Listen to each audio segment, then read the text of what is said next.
The think tank initiative is really a joint funding program between a couple of donors, and it's being managed by IDRC, International Development Research Centre, which is a Canadian government development organization. SDPI was one of two organizations, very pleased to announce, that was selected in Pakistan.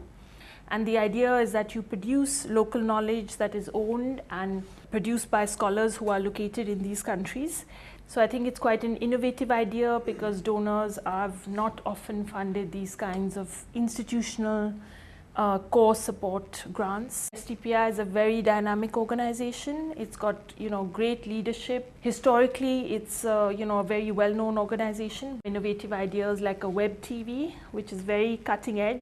For South Asia particularly, where we are just getting into social media in development, and so I think this idea of a web TV is really super to see. This is something that development organizations in the West are just about getting into in terms of podcasts and different modalities. SDPI's key strength was to focus on interlocking research and policy issues.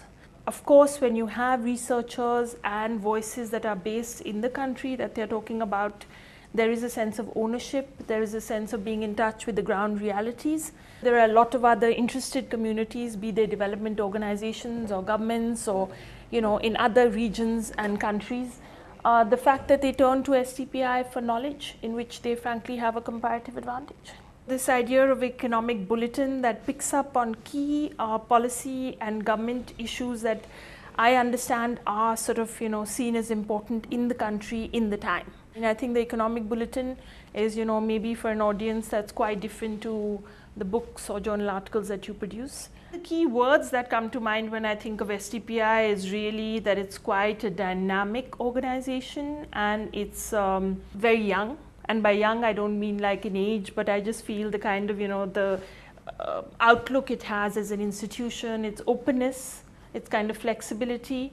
It's got very strong kind of regional and international links, and I think that's real credit to the director, but also to the kinds of people who come and work here. When I mention SDPI, be it in India, anywhere in South Asia, people recognize the name.